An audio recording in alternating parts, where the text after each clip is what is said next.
When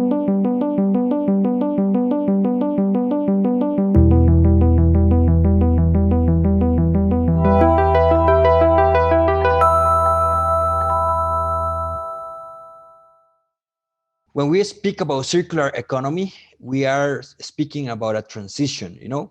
We are being used to work in a linear shaped economy, you know, a line, and we are right now trying to switch into a circle. And what does that mean? You know, that means that we have to change not only habits, but also make appropriate decisions, not only what we consume, but our whole approach of our behavior. So I wanted to share you a little bit about the 17 Sustainable Development Goals. You know, the Gaia goals are a little less, but are very related into the same situation. So right now we're talking about SDG number 12, responsible production and consumption, that is related in somehow with the Gaia goal. We were speaking of the recycling and waste management. But actually getting a little technical, I wanted to show you a little bit this presentation, where you can see that a circular economy is about two main topics. The blue topic that we can see at the right, and that is more about the materials, the technical cycles of what we consume, and in the left side, the biological cycles of what we consume, and together we form a big circle. And in those circles we can see that in the center of that is always the consumer or the user of the product or the being, you know. And that means that we are the actual person that makes a decision on how does that cycles goes, because we are the heart of it, you know. So right now, and for this presentation in particular, we're gonna talk a little more about the technical part, the engineering part of the recycling, you know, that is in the fourth or the fifth cycle or wave there. But I want to make just sure that we got another biological cycles that are very related into this, you know. And there is is very related in permaculture courses and those kind of approaches. And with this, and getting more into the blue part of that graph, I want to show you about circular economy and how this circular economy brings raw materials into a process that is circular. And the first process I'm gonna say the most important process of all, there's the design.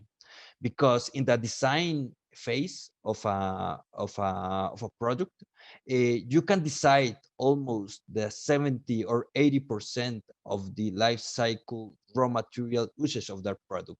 That means that if the industry gets responsible on how do this design not only the product but the whole chain of what is going on with that product can become sustainable right away, even if it doesn't exist. So I want to say that promoting a responsible design and a responsible design phase of the products is the most important part of the phase. But also we can get involved in other parts of the chain, you know. When we speak about production and manufacturing, when we speak about logistics, when we speak about consumption, when we speak about repairing, reusing, recycling, and finally when we get into that waste, and that waste become a raw material again through recycling. And how do we recover materials? For many years, and for some materials like plastic, what happens here is that most of the time is more cost effective to get new raw material than to recycle it. So that's a tricky thing, because there is not an economical compensation right away for the industry when you see it this way. But And this is something I wanna share with you because it's most of the approach of the foundation and the project we are trying to get into is that we get into this circle some uh, developing communities for developing areas and people that wants jobs and they don't necessarily have a clear path of how they're gonna have their money into their houses. Most of the time these people maybe doesn't have maybe they can be migrants, they can be illegal people, they can be people that maybe doesn't have any education, but with little training we can get these people working into this circle. And when we get a little of training, a little of tools to this population, this can be deeply recovered, and you can see it this way. So I don't want a lot of text in my presentations, but I'm gonna put this is the only slide with text because I just wanted to share with you two important things that implies a circular economy regarding into changes that it has to be done to achieve that. One is a behavioral change by consumers who needs to embrace all these into their lifestyles, into their consumer models. And there is a second level. There is a regulatory change, and you can see it in many countries where plastic, for example, is being prohibited. For example, in Panama, it's a reality for many months now. In my country, in Costa Rica, there is now approved a law. So in the upcoming months, the plastic is going to be prohibited for one single use, in supermarkets and this kind of shops. So, but there is also a third element that is not a realization that implies a change within the consumer or the producer, but is something that is very important as a catalyst there, as a key enable. Or there is innovation. When we speak about innovation, is the perfect companion for circular economy in this concept. So I don't want to get too theoretical, and I know we have a short time here, so I want to show you a little bit what we are doing in a very close example of where we are realizing in Costa Rica. And we are working with this Plástico Precioso or Precious Plastic program. Precious Plastic is an open source project platform that was born in the Netherlands in 2015. And what they do is that they want to teach the collection points and the recyclers around the world that with a low investment and with the knowledge that they have, you can build a little workshop for determination or the treatment of plastic. So we have been using this general concept here in Costa Rica with the help of the Dutch Embassy and the United Nations programs for migration here in Costa Rica to empower under communities here in the center of San Jose, and also in some cities outside San Jose. So we are working right now with 4 communities. One is called La Carpio, one is called Santa Ana, uh, another one is in San Carlos, and there is another project in Carpio that we are supporting there. We have 2 projects there. So I want to show you how a collection point in Santa Ana looks. And they actually collect a lot of material, not only plastic, but also magazines, boxes, aluminum, several kind of material. And they collect yearly more than 100,000 kilos of combined material. That's a lot of material. So regarding specifically with plastic, we began a process with their last year where we are giving them the materials, the machines, and the actual training to produce precious plastic with the precious plastic methods, some materials that we got there. So we can see some of the ladies there that are working. This is a collection point that is leadered by 42 women from San Carlos.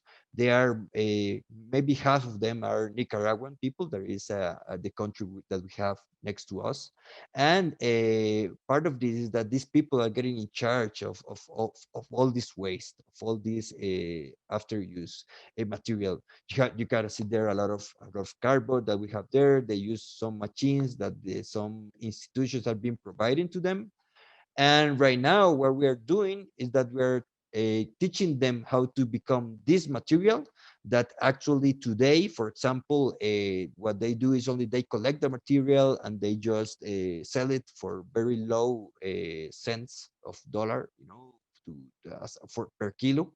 And if they separate it and they do this plastic mosaic, for example, or this plastic wood, with that same material and some effort that they're gonna put into the process, they can have a finished material that they can sell. Right now, we are helping them to sell this material in authorized, places, big places that they want to buy them, supporting this big concept of not only getting recycled material but also supporting upcoming communities around the country. So right now we're working with this company that is called EPA, and they have a lot of selling points around Costa Rica, and we're gonna begin next year selling this plastic wood. There is another interesting product that we're developing with this community. There is this Albus. I don't know if it looks good, but this Albus is anti-electrocution for biodiversity dispositive. So this thing, we're gonna put it in the electric wires of different uh, cables that goes with electricity. Right now, these kind of objects are done with aluminum, and some people in Latin America get steals that aluminum, because it has an economic value of that. So right now we're doing it with plastic, so the people doesn't have the incentive to steal it, and we can get a big contracts with electrical companies in Costa Rica that we are already making negotiations with. But also, this is a product where we are looking forward with Procomer. There is the exports promoter agency of Costa Rica to get exportations to Central America. So this is little examples of how innovation and how little training can become plastic into products. And this in particular, the Albus is an element that was a product that was a 100% was designed by the people in San Carlos, that they had the problems with all these slots that are in the zone and monkeys. So they told us, how can we design and produce our own dispositives for animals, anti-electrocution of animals. And we got this prototype right now, and we hope next year we're gonna sell thousands of them, to the electrical companies here in the country. So there is also something very important that I want to talk to you about, a circular economy, and it's about a fashion industry. Fashion industry, I don't know if you're aware of that, but fashion industry is like the third or the fourth most polluting industry in the world, and this is only after, like cars and industries, like there are the very carbon oriented industries, but the average consumption or of a t-shirt, for example, you only wear it in average in the world like 8 or 9 times. So there is a lot of waste of fabrics right now. And in this particular case, these women make purses and bags, from after use products. These fabrics are from an industry of Costa Rica, and they recycle around 11,000 kilos of fabrics a year. So This is also leader by Nicaraguan girls, and they have this very humble workshop there, where right now we are in the process of helping them to go into a new place, hopefully with floor, you know, and better resources for they to work. So this is a work in progress right now. We're working with this community. We were there last week, and you know, this is a project that we're working with the immigration area of the United Nations and the Madre Tierra Verde Foundation here. And with this, what I wanted to tell you is that we have to take concrete actions in what we want to do.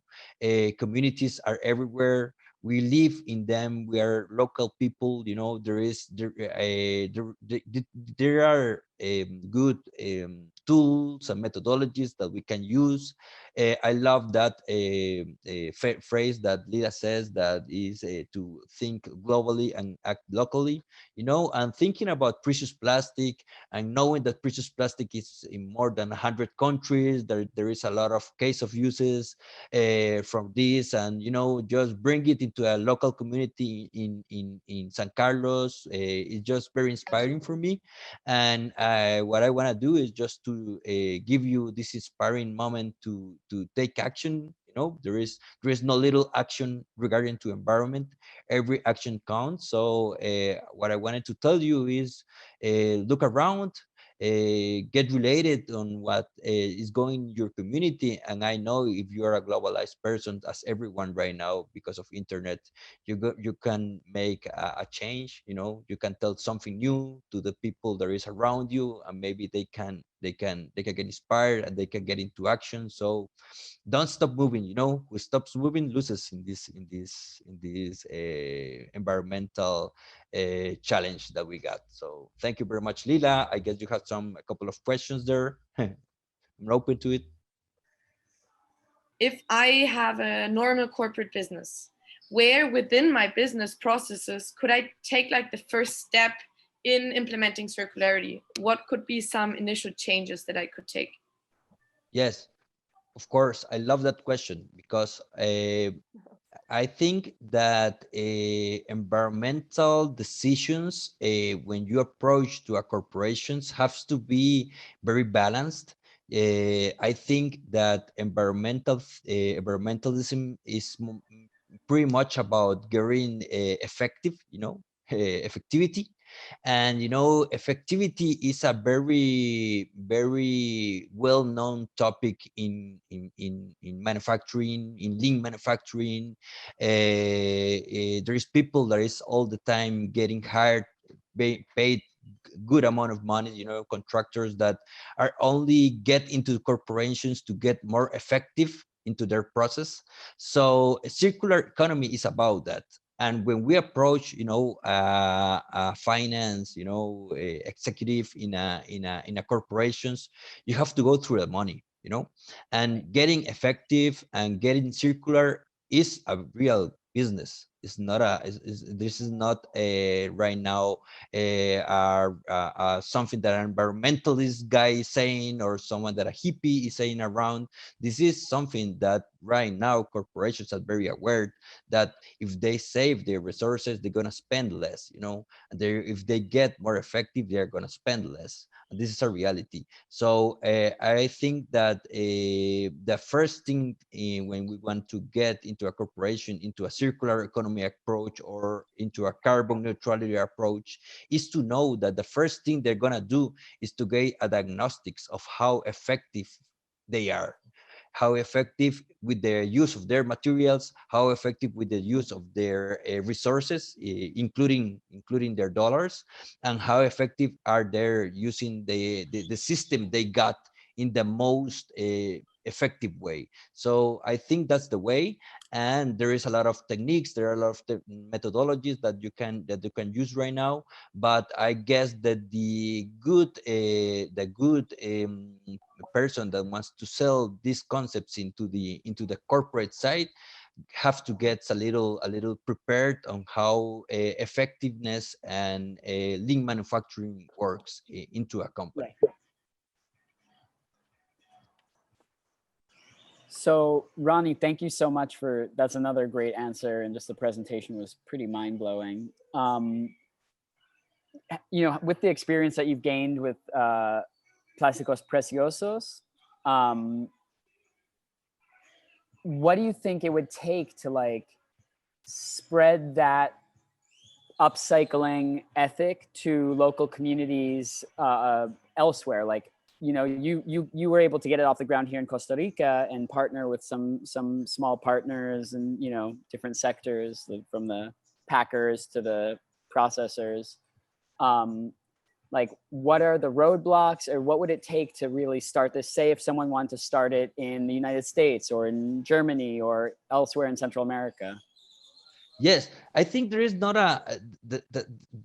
my experiences here in Costa Rica, we have been working with cooperation agencies right now, and where right now our Plásticos Preciosos program is taking a shift, because right now we are trying to convince some banks, for example, that they can give loans to communities, because this is a good business, treating the waste in a responsible way. If you get a good pitch deck and you get some numbers into it, we can get some people put actual money, not a gift, but a loan. And if we get this, if we can teach the banks how we can teach this language to them, and they can understand there is not only a responsibility, social responsibility theme that we're touching about this, but there is also a business for them there. So we can accelerate our program right now. We have been working for a year and a half right now, and what happens, our bottleneck is always financing, because we are always looking forward to have these grants or free money for these projects, but right now we're getting that shift. So I think that if we can make this a business model and get into the bank language, we can accelerate a lot of this process. Are there any other companies in Costa Rica around doing circular economy apart from precious plastic? Yes, of course. Of course, we have there's we're aligned with some companies. For example, there is a company that is called Sogo Amarillo, that they are a very old plastic industry company. They do everything from plastic, like whatever you ask them to produce.